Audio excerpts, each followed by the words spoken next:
translators speak. Renowned translators from 4 languages, including 3 focal languages, converse with one another on specific issues concerning translating from Indian languages. They will discuss the translator's position as an insider-outsider. For this session, please join me in welcoming Arunava Sinha. He translates classic, modern and contemporary Bengali fiction and non-fiction into English. 31 of his translations have been published so far. Twice the winner of the Crossword Translation Award for Shankar Chaurangi and Anita Agnihotri 17 respectively. He has also been shortlisted for the Independent Foreign Fiction Prize for his translation of Chaurangi. Please join me in welcoming him.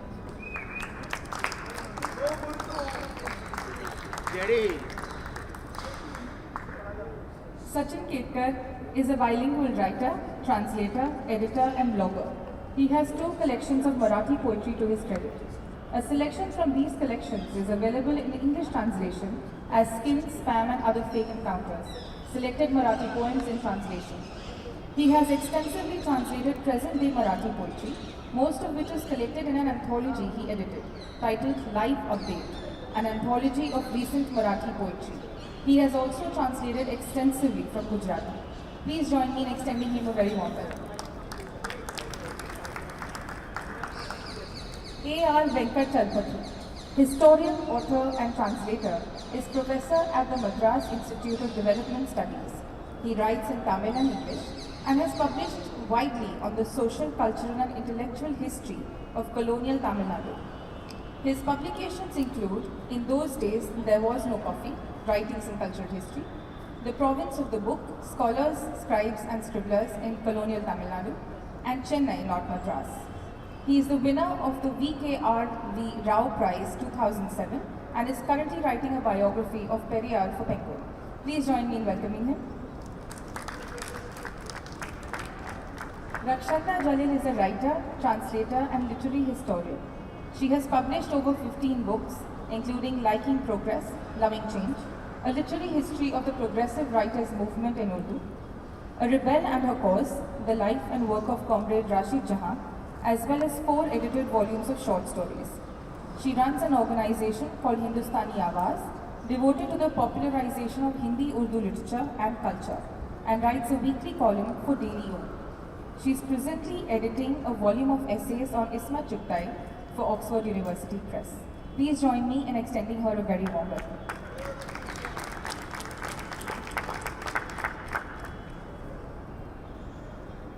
So, the 3 people here on my right could probably translate the entire lot of Indian literature into English. And yet, we live in very paradoxical times when all the major English language publishers throw their arms up in the air and say, where are the good books? Where are the good books? Gentlemen and ladies, where are the good books? Are they not in our country?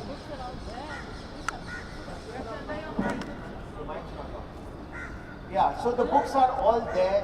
They're all there in all the languages that writers in India write in, and they're all waiting to be translated into other languages, including English, and be read by large numbers of people who are currently reading nothing but WhatsApp messages.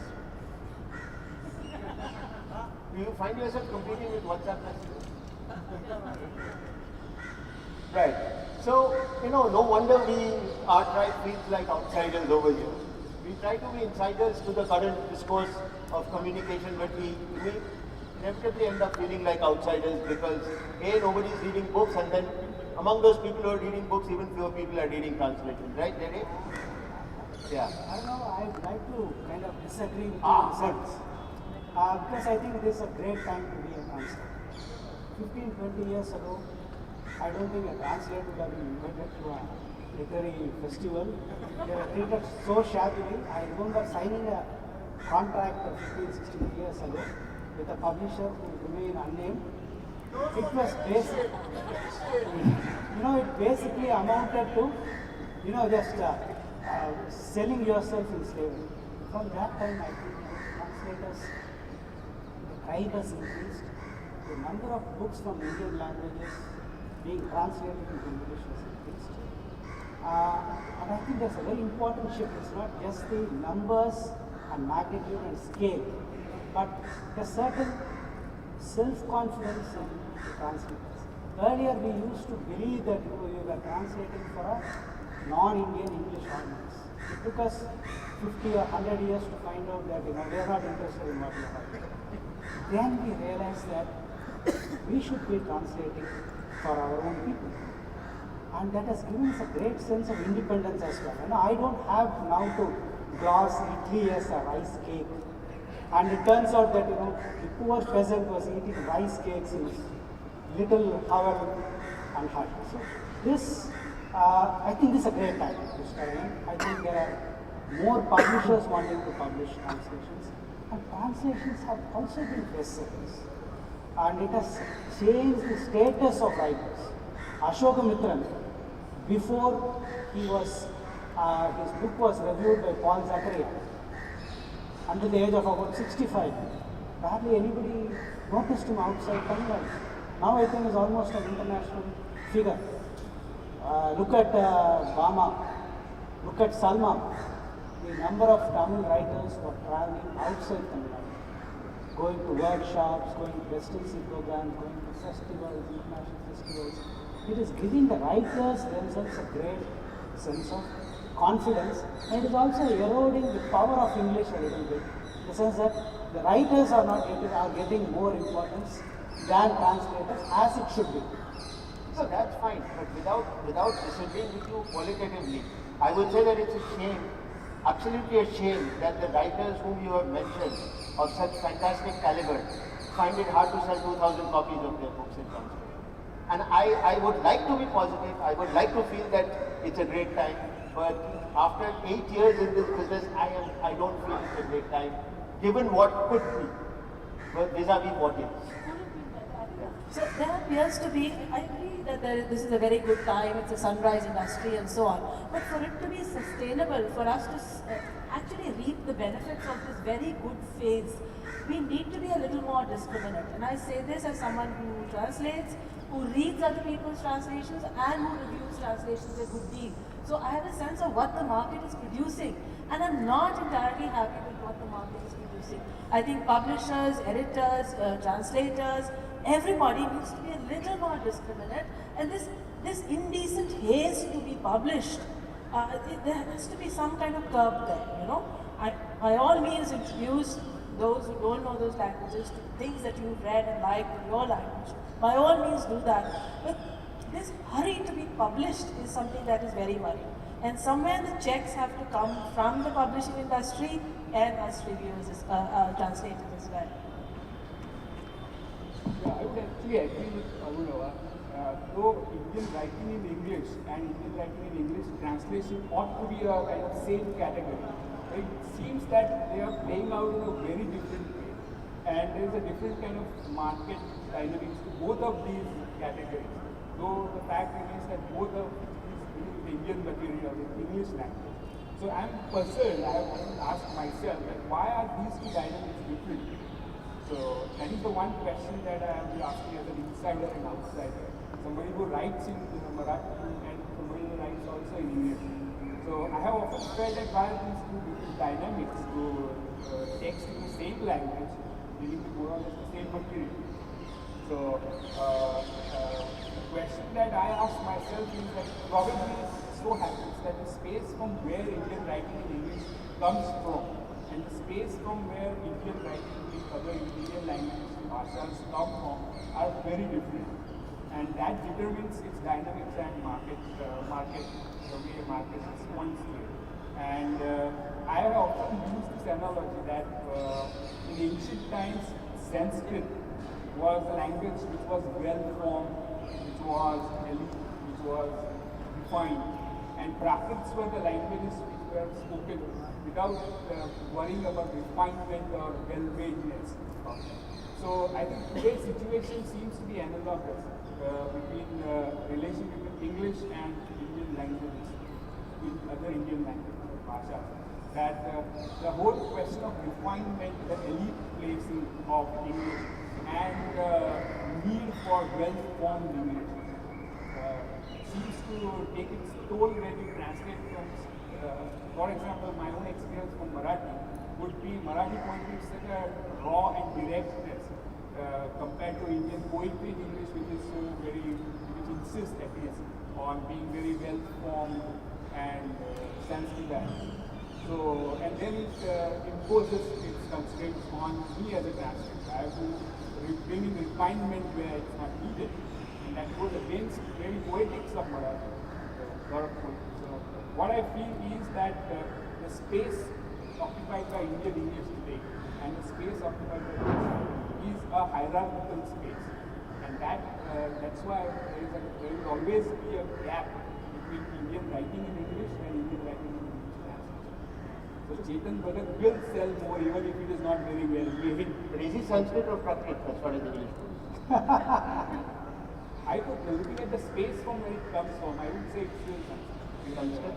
We are in the space of maybe the elite upper urban caste location. Compared to say for example Baluga, where it comes from. We are two different spaces. And Chetan Bhagat comes from Baluga. This is great. Now let me ask both of you. Do you find yourself with the notion of translating up when you are translating into English? You know, moving from Prakrit to Sanskrit. No, I've never ever thought about but Now that you come to I don't know what to do. Let me try What this. about that No, handwriting? I have never thought of it as a mobility at all. If anything, I see it horizontally. I think the stretch has to be like this rather than like this for any translation. And I've frankly never thought of it as a movement up from one language to another. Yes, the reach sort of increases in a sense that you're going to a different audience. You're reaching out to a different kind of audience. And what is interesting is that look at the ratio, the proportion. The print run in Hindi, for example, is that much more, and the print run in English translation would be that much less. Absolutely, And 2,000 despite that, copies. at the outer, it could be 1,000, it could be 1,200, Well, it yeah. could be 2,000. Now, right? 2,000 is where the 2,000. publishers have now settled at. And that, with that target of 2,000, assuming that you sell the entire first print run, despite that, the reviews that you get, the coverage that you get in English translation is that much more. So why we are a great one for talking about numbers. Recent political events have sensitized us to Ganit and to mathematics. And yet that mathematics is not working when it comes to translation. That the numbers are that much more in the parent language. Not always in Urdu, because Urdu publishing is still a very small, shrinking market. But not in Hindi. In Hindi, an original would, Anishwarnath Renu would be published in several thousand. And the translation would be 2,000 maximum. And yet, we would like to believe that its reach is more. Defies sense. I would like to believe there is a horizontal move, even though sometimes I say jokingly that I am a Tamil writer who occasionally condescends to write in English.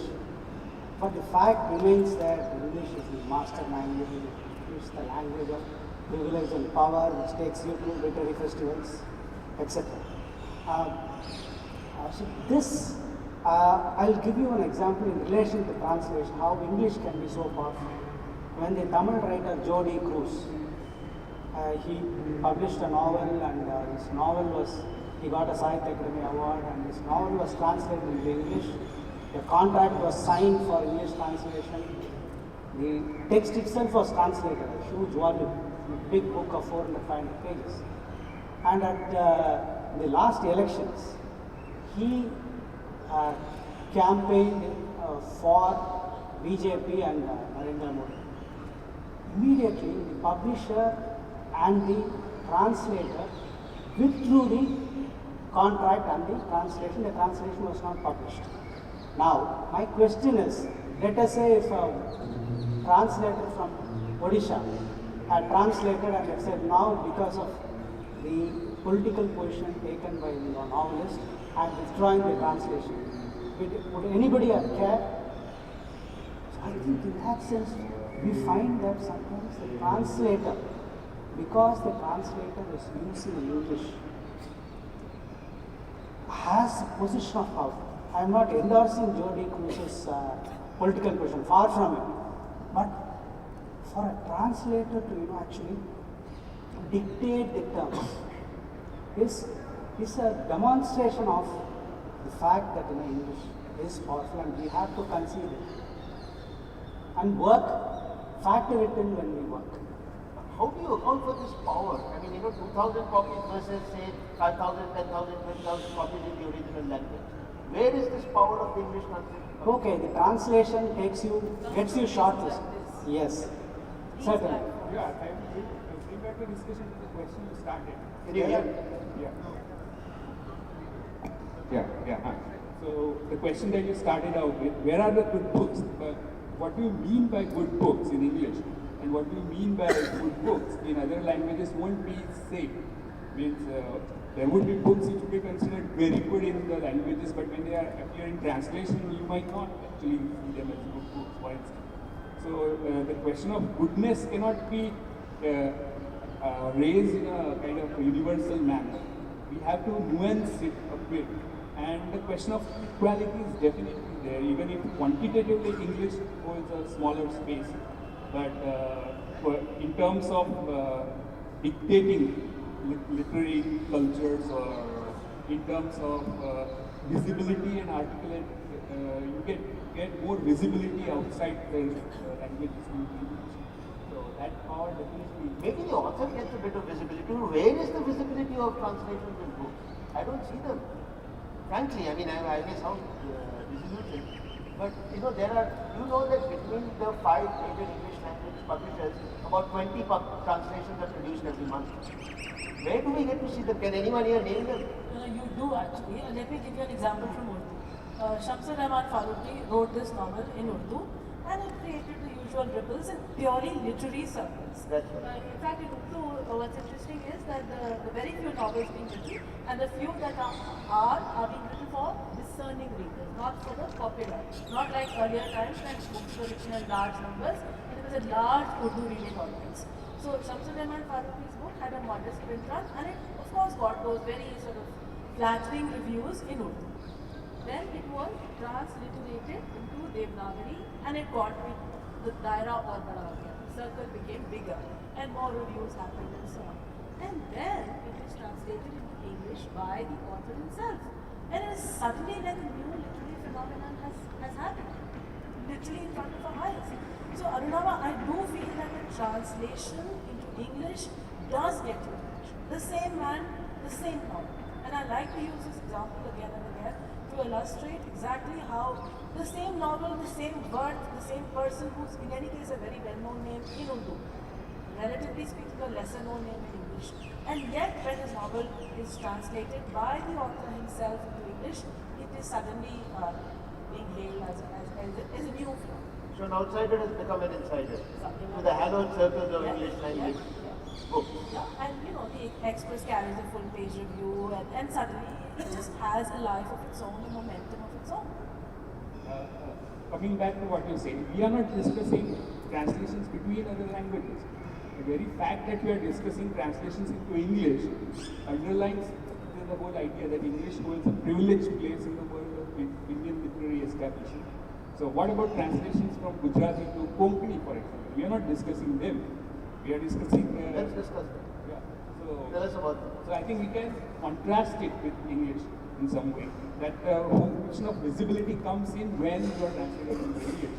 But say for example, if Malayalam short story is translated into Gujarati, it won't get that kind of visibility or even some sort of recognition in national terms or even local terms.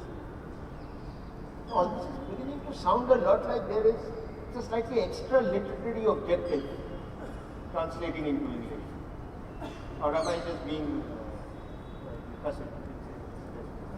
Getting recognition, getting reach. Are these the key reasons for translating a book? I You think translator, what is the key? I'm asking the You have question. done 31 books. Arnava, you have done 31 books. As I explained earlier, for me translating is like singing. I like a good tune, so I start singing it. I don't care how many people can hear it. If it's good, it will find its listeners. If I've done a good job, it will find its listeners. But I don't know, this whole business about extending reach and so on, all this is post-hoc. Then you sit down at a panel discussion and try to analyze and write and so on.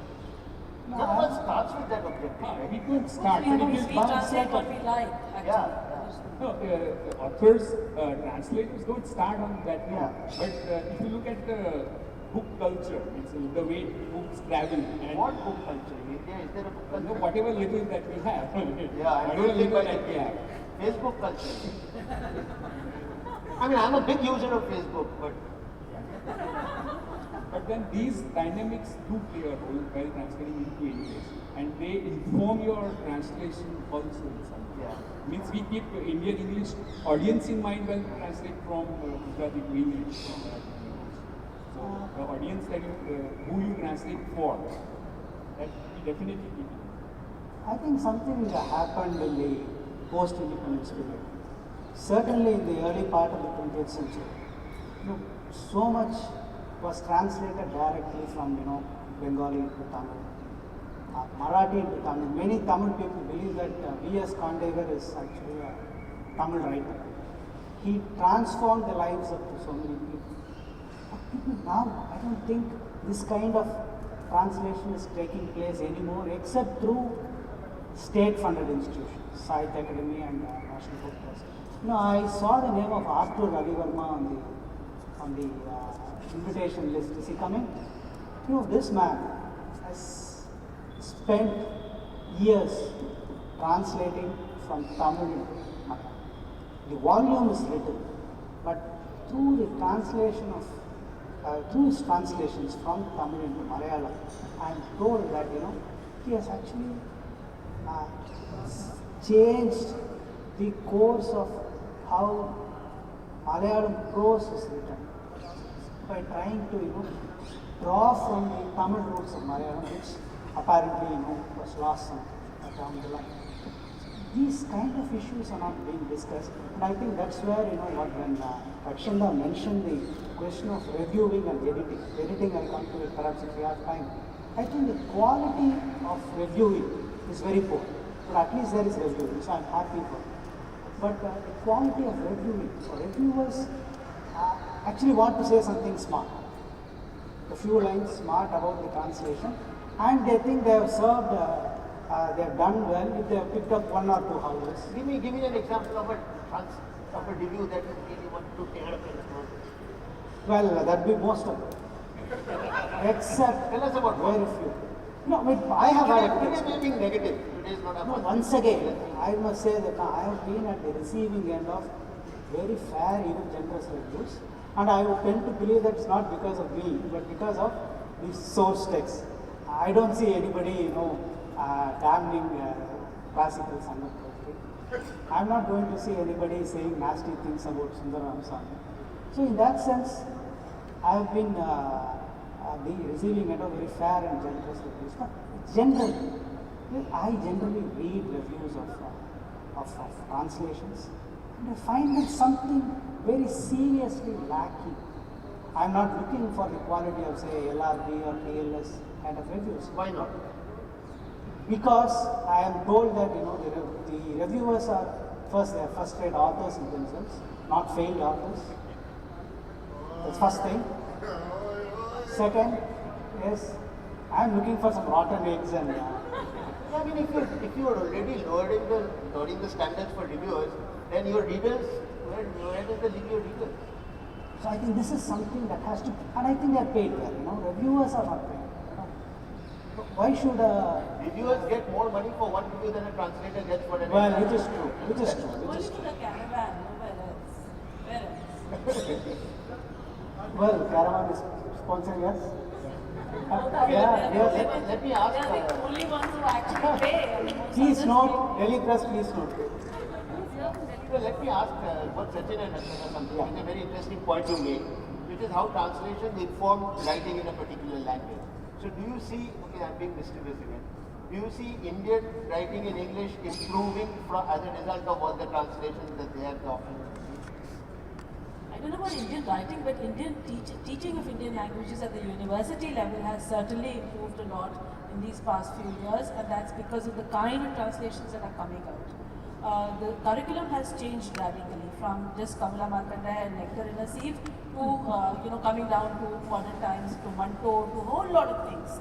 And again, there was Manto just translated by Jayarakan because that was the only Manto that was available. Now in second year college in Delhi University, you have university teachers translating things which are being used as texts. So certainly I think the one place where I can't say about language generally, that would be very presumptuous, but certainly academic teaching, the use of textbooks has changed because of the kind of translation that is coming and the choices that you have. If it's just Manto, you have so much of Manto to choose from and use. And your students also have that choice. They don't have to read just one translation of the Dwarka Gupta by Jayarakan. You have multiple versions of the same text. I don't know about improving, but it will definitely impact Indian English. And one way that I see is that it will maybe the Anglophone idiom, which is predominant in English writing or Indian English context, has again its center somewhere in America or Britain. With growth of greater amount of text from Indian languages into English, will shift probably the centers of Indian English in a way that there will be greater freedom for Indian writers in English. Even there are translations like Saluta, for example, that you have. This is also English. So that will give greater freedom instead of trying to just conform to an Anglophone center. Your American English that you hear or British English. So I think in some way it will impact. But I'm not sure about improvement. There will be greater space for Indian writing in future in terms of content as well as kind of idiom. So let me ask each of you, all three of you, and I want each of you. If anything, translators are being influenced by Indian writing in English. Maybe people like Salman Rushdie are maybe giving a little more confidence to translators to use more non-Indian words. So that whole magic realism kind of writing that was after Salman Rushdie so visible in Indian writing in English. I think that is giving a certain confidence to translators from Indian languages to retain more words and to say, oh, it's okay, you figure it out. If you don't know, you find out the meaning, but I'm going to use it in my translation.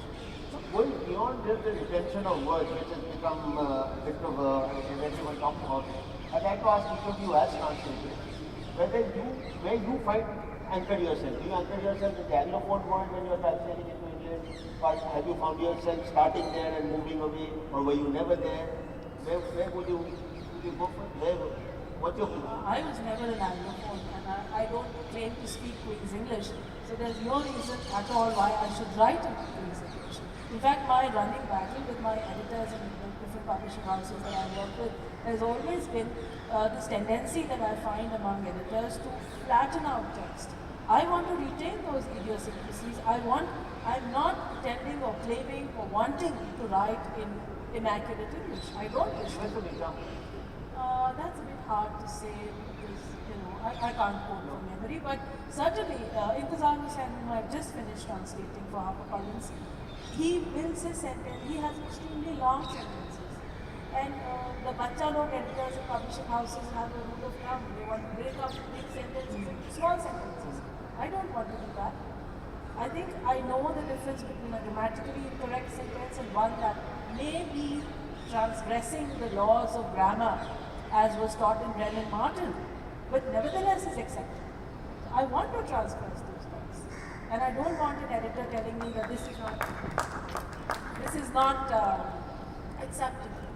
If it is not like clumsy, if it is not awkward, if it is not completely sort of, befuddling, then let it stay. Yeah, I would agree with Rakshanda. An example I can give you is there is a short story called Kala Pani, which when I started out, I retained the title Kala Pani with keeping in mind that the audience would be people who know what Kala Pani is. The editor wanted it to be made into prison. Now that is the kind of prison. Now this is what editors expect. So I don't start out with Anglophone. I stay close to the Bhasha flavor. But you find yourself in push. Yeah, and the audience that I translate for would be people from India, with Indian English readers rather than Anglophone readers. So there would be a shared set of cultural signs which are recognized. For example, Kala Pani would be recognized as many, not few. So keeping that in mind when I translate, so it becomes you can get a greater space for awkwardness or even clumsiness. So why only Indian readers? I mean, if readers in the West are embracing Indian writing in English, that's not Queen's English. Why should the translations have to suddenly I think editors can answer it. Editors have lost touch with that. Maybe they can answer. No, to answer your question another way, let's say we have done a translation, obviously for an Indian market. And let's say an agent reads it, and let's say an agent says, I would want to push this market, this book for an American market, and will you be willing to make this change? I will consider it. I'm not saying I'm going to reject the idea out of hand. I may or may not agree to those changes because I might say that no, I've used it for an Indian market, yes, to begin with, but I don't think there's anything wrong if a reader in Europe or in America is reading it, finding it a little difficult, but that difficulty is all right. You don't have to make it very simple. Our job as translators is to make it available, not simplify it. I don't think we need to do that. No, I think, what the register that I use is what I think is contemporary English. I don't know what it is, but I know it is constantly changing. And I feel up to practicing it because I believe I'm at least reading a lot of it. I'm not very competent in it. But I think the big vein was, I would not even call it Queen's English, but Babu English. Only when we were able to throw out Babu English, I think our literary writing and translations became, readable. Now, you mentioned, eclectic translations. Sometimes the market, works to stop certain kinds of translations. The New Horizon Media based in Chennai, they had an imprint called Indian Writing. Over a period of 2-3 years, they published something like 20-30 novels in translation. By definition, if you are going to publish 20-30 translations in a period of 1 or 2 years, by definition it is going to be bad. That is how I feel. It didn't click because it was all done in kind of, this Babu English, had no sensitivity either to the original or to the language of translation. It didn't work. So I think here, literary, we need editors who have a certain special knowledge of translation, not the kind of experience I had when I first published J.J.'s Repeat. I want to give a concrete example because Arunava right from the morning has been wanting to pin us down on concrete examples. So there is this one particular moment in J.J.'s Repeat where J.J. feels insulted. He says that I felt like somebody has spat on me, sputum, which is like egg yolk. Okay? When the edited version came, the egg yolk like sputum was missing. I said, what happened? He said, no, it is gross and offensive, was the comment that the editor put.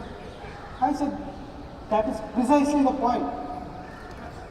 So this kind of problems I had. Then, there was one passage where there are 2 paragraphs. The first paragraph contains exactly 2 words in Tamil, it becomes 4 words in English. And then the next paragraph runs into 1.5 pages. The editor wanted to break up into 3 or 4. I said, well, let us have even paragraphs. So this kind of editors we should not have. But I would like to say that these are exceptions. At least in my case. But we need good reviewers, good editors, and good marketing personnel. So I think the editors have to desensitize themselves and decolonize at the same time. I must tell you this story. There's a translator named Prashanjit Gupta. He is an academic in the US. For 9 years, he's had a manuscript ready of Ashapurna Devi's short stories. And he's also pulled off a coup in having an excerpt from Jhumpa Lahiri's PhD dissertation on Ashapurna Devi as part of his manuscript to be offered as the introduction, which alone should be reason enough for any publisher to pick up the book. Now, he is insistent that not a word of his translation be touched or changed in any way, other than spelling errors, because he has scrupulously translated every Bengali idiom in literal terms. He refuses to anglicize them or to standardize them in any way that will make them easily acceptable to readers of English. Even when opportunity, then it's a low-hanging fruit. For example, in English you say you hang your head in shame. In Indian languages, Bangla, and assuming in other Indian languages also, when you're filled with shame, you will feel as though your head has been cut off. Lajjay matha kata. That's what it says in Bangla, right? So he has translated it as she felt as though her head had been chopped off. And editor after editor at publishing house after publishing house said it must be hang your head in shame. And Prosenjit said no. I am taking back my manuscript. I will not allow it. In this case, I am with the publisher and the Okay. editor. Okay. But well, interesting, because it's done it right through, and I think I've read it. I've read the whole manuscript. It works. In some miraculous way, it works. It is not pristine English, and you're very glad that it is. Because there's that rawness and immediacy of the experience of the cloistered, claustrophobic Bengali middle class family, which is completely lost when it is told in the idiom of an English, urban family or the country. Somehow it loses its punch. Finally, Hachette has accepted the manuscript, I hope in its original form. I hope Prosenjit has not given up the battle. The book's been published, and I'm really looking forward to reading it. So let's see who. It's a bit of a triumph for the translator if it is finally out, for good or for bad. So this is a good time for me to bring you back to what we were originally going to start our discussion. I don't know how it went into the other place. Now, conventional wisdom has it that a translator should have the target language as their mother tongue. So all of us should be native speakers of English, and we should have in some way learned the source language, maybe as a second language or maybe as a learned language. But here in India, it's just the opposite, right? All of us, most of us have grown up in our target languages, in our source languages, and we are writing in the target. So that whole insider outsider business. How do you think it has helped you or hindered you? I use English as a language for my own creative writing. I've written some short fiction and I write in English. The other non-fiction, critical writings that I do in English. I know Urdu is my mother tongue, but it's a language of the domestic realm for me. It's not the language of academic discourse for me. So it is my mother tongue in the sense it's a language I'm comfortable in, Urdu and Hindi also to some extent. But I don't think I can write in either Urdu or Hindi. I would completely hamstrung if I were to write. So it works for me to move from Hindi and Urdu into English. I don't think I can move from English into Hindi. No, sure, I wouldn't have that vocabulary. But I'm saying that does the fact that Urdu is your mother tongue, is that a much better thing than would have been had English been your mother tongue? It works because I'm doing it this way. If I were doing it the other way, it wouldn't work. That's because English is not your mother tongue. That's because No, you're it's not because- you're not comfortable with Yeah. that. I know, I get it. What about See, you worked in both directions? I constantly work in both the languages because all my writings, most of my writings are available in both languages. Sometimes I write first in Tamil and then rewrite it in English. And I write in English and rewrite it. Each time I do this, it's a new process. But when writing in Tamil, of course, I loathe myself when I write. I don't want to write, but somehow you end up writing. But in this process, writing in Tamil I'm more comfortable because I know that even if I slip up somewhere in grammar or anything, I can always come up with an intellectual argument, a grammatical argument, quote one sutra rather than other to justify my failure. But English, it's always like the Arigandam and Yamagandam which poets used to sing that. There is a fire below their seat and there is a sword hanging up and you have to compose a poem within a fixed time. Writing in English is something like that, and it also restricts the range. For instance, in translating, I chose to translate Sundar Ramaswamy's Deja Saratri. rather than Kulandaigal Pengal Aangal, because Kulandaigal Pengal Aangal is set in a family which is full of conversation, you know, between father, mother, niece, nephews, uncles. This is something that I would not be able to capture with my English. So I know that, so I rule that out. So the choice of text for translation is dictated by my competence in the Do you find your experience is very different when you're translating from English to Tamil, vis-a-vis Tamil to English? English to Tamil is because yes, I know I feel that you know I'm full control of this project. Not so much as you said. Absolutely, I'm a servant to English, But you're in greater control of the source material. and Tamil is my beloved, so I take a lot of liberty. Are you in control of your beloved? Well, I can woo her, woo into her ears, somehow get things done. Yeah, I think the question is like, why do you write in English when it's not your first language? And I think Ramanujan resolved it once and for all, because you can. So it's something similar. Why do you translate into English? Because you can. And of course, there are greater set of constraints when you write in English. When you translate into English, then there is, I don't know who my audience is. For example, one poem that I translated, the title is Mrs. Limaye. Right. So what Mrs. Limaye means in Marathi is very clear. The name itself has a god of control sign, caste sign. But when I translate it in English, I know that this Limaye, people don't know who Limaye is. So my audience and the knowledge that I share with the audience is for me very vague. I don't know who is going to read it when I translate a Marathi poem into English. So that is first constraint. And second is the resources of language which are available to me in Marathi or in Gujarati are not available because I don't hear English once being spoken when I go out buying a potato. So the range of resources available to a person who is using a bhasha are greater. You have access to many kind of stuff. So would you think that your translation of a Marathi text into English would qualitatively be very different from a translation from English to Marathi? Yeah. You would be more free-flowing in the Marathi. Yeah, there would be greater freedom for me to do things. So I know who it's going through.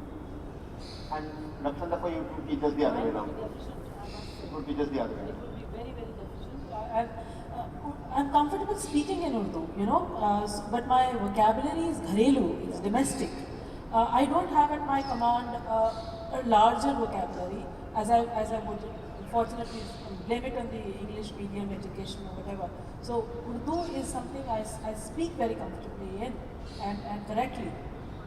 But I don't think if I were to translate into Urdu, I would falter with vocabulary. I wouldn't falter with syntax, but certainly my vocabulary would be stilted. Yeah, no, I agree. I mean exactly the same. Absolutely. All right. Thank you. We are going to now open this to the audience. Questions? Yes, from the back, please. Margaret.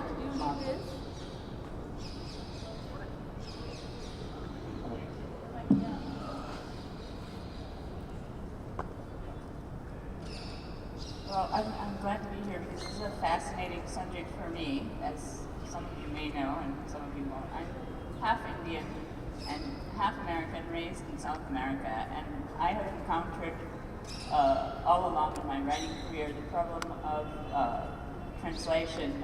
It's not just relegated to Indian versus English, but it's pretty much a problem throughout the world. I, for example, write in Spanish, and I translate my own work into English. That process has become,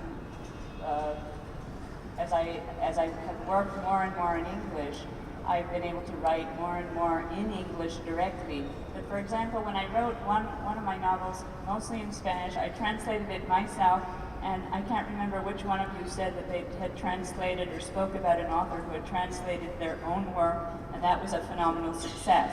The author who can translate their own work is at a huge advantage, because the author will know exactly what kind of nuance they want to allow to go by.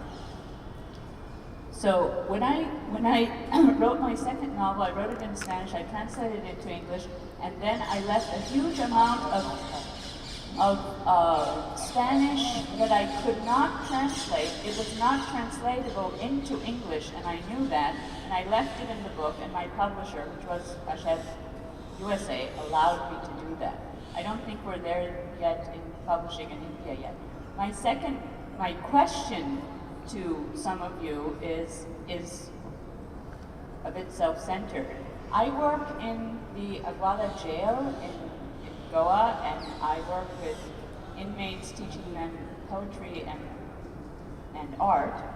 And I work in Marathi, in Konkani, in Hindi, and we have a couple of Nepalis also, and in English. And I have a very, very difficult time finding translators.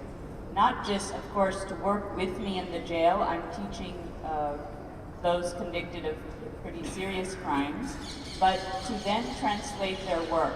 So I would appreciate anybody speaking with any of you later on or now about how we can access translators who would be willing to do that kind of work, even if it's the translation after the process has been already done basically by somebody else. Okay, thank you. We can connect on that separately. Yes, please.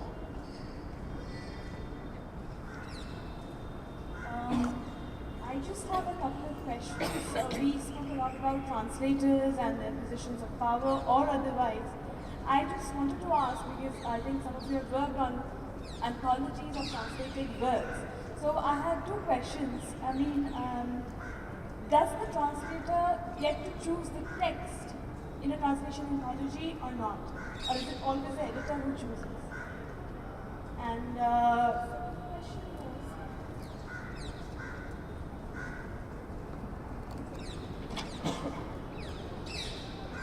yeah, and if whoever chooses the text or the poems or whatever, so what is the criteria? For example, Sachin sir, you worked on translation of Marathi poems into English. So how do you decide, which poems are to be chosen which represent the Marathi literature in English? So how do you define that? Thank you. So, Lakshmi, you want to take the one about Well, I've edited a couple of anthologies, and I think it's my prerogative as an editor to choose what I want included, because I will want to pick it up and talk about it in the introduction. And that's the whole idea. I mean, it's not to take away my work from me in a sense.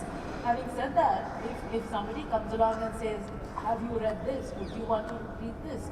I'd be very open to the idea of taking that as a suggestion and then seeing if it fits my larger theme of the anthology, and then getting the same person who suggested it to translate it. So it's not such a hard and fast rule, but by and large it's pretty much the editor's job to decide what goes. I mean, the selection has to be and should be the editor's choice. So, I definitely agree with you about the scarcity of translators. Now, it's a big issue. I think it's a very serious issue. And translating between bhashas, Indian languages, would be even severe shortage of translators that we face. And coming to the question which you asked about how do you select while making an anthology. Now, anthologizing is a canonizing activity. And even when I state directly, and fortunately in my case, I was the editor and I was the translator. So I had a choice in my material as well. But you had no arguments with yourself. I had no arguments. So the question I would answer is this: how do you select the text? Then it very often goes along with your own sensibility as a writer. So my own tendencies or my own orientation as a writer in some way selects which poems to be translated, and that narrows down. It doesn't become a representative anthology. So I said in my anthology, it is not a representation of Marathi poetry, but it's a kind of presentation of a selection. So my own subjectivity, my own personal taste, as well as my own capacity as translator, as well as the translatability of the text. All these constraints are definitely there. So it's, all these things shape the book as it goes. As an editor of an anthology, your job is not just to translate. I think the context, writing the introduction, all of those are also part of your job. So somewhere you're conscious also of, in a sense, you're justifying why you use what you have, which is I like to do that. So I've also I've spent a fair amount of time in writing the introduction to say why I chose this and to build a narrative about the choices. Any other questions? Yes. This is for you, Ram. I don't know whether you were being half serious when you talked about a very happy situation of having published 30 books and relying confidently that if they are good, they will be sold, right? I was wondering whether it's not a real matter. I speak as an agreed translator, of course, that whether it's not a matter of how it's marketed or shown. If your book is not very visible, then probably it wouldn't get sold, isn't it? Absolutely. That goes without saying. I'm just saying all other things being equal, the better books will sell, will find more readers. But how many depends on a great deal of other things. May I also take another one? We've been working with the Sahitya Academy and Samandai all focusing on Bhasha.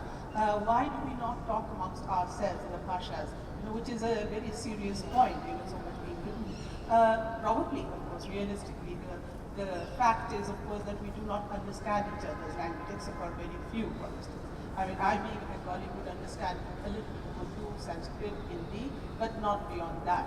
So, that is the reason. But it is a very, I mean, I know in Bengali, almost book being written in any other bhasha, in English or French, is instantly translated. I wonder if you agree with that? Yes? Used to be at one point. It's now the focus has shifted, like with other languages, towards commercial literature. So homegrown commercial literature featuring aborted love affairs between BPO employees and who are teetering on the verge of sex on the roof but can't quite get themselves there. 1,000 pages long. If I may respond to this question, I think Mitra had a question. no, I wanted to add No, something. this is a very interesting point. Even I feel that we need to talk a little more about this whole thing about translating within Indian languages. And this was the mandate of the Sahitya Academy to begin with. You see, Katha did some very good work of translating between languages, let's say from Malayalam to Hindi and so on, or Marathi to Malayalam, languages that are not sister languages like, let's say, Urdu and Hindi are. And this is something we need to talk about, and it's very unfortunate, whether it's forums like this, whether it's lit fairs, or whether it's any niche space where you're talking about translation, the unwritten, the sort of subtext is always translated into English. It needn't be so. In a country with so many languages, how come the focus has somehow come into translating into English? And even the Sahitya Academy seems to be kind of forgetful of its mandate, which was to translate between languages. And that's somehow getting lost somewhere. Okay, we are out of time. Thank you everybody. Thanks very much. Thanks for being here. A big thank you to all of you for such an engrossing session.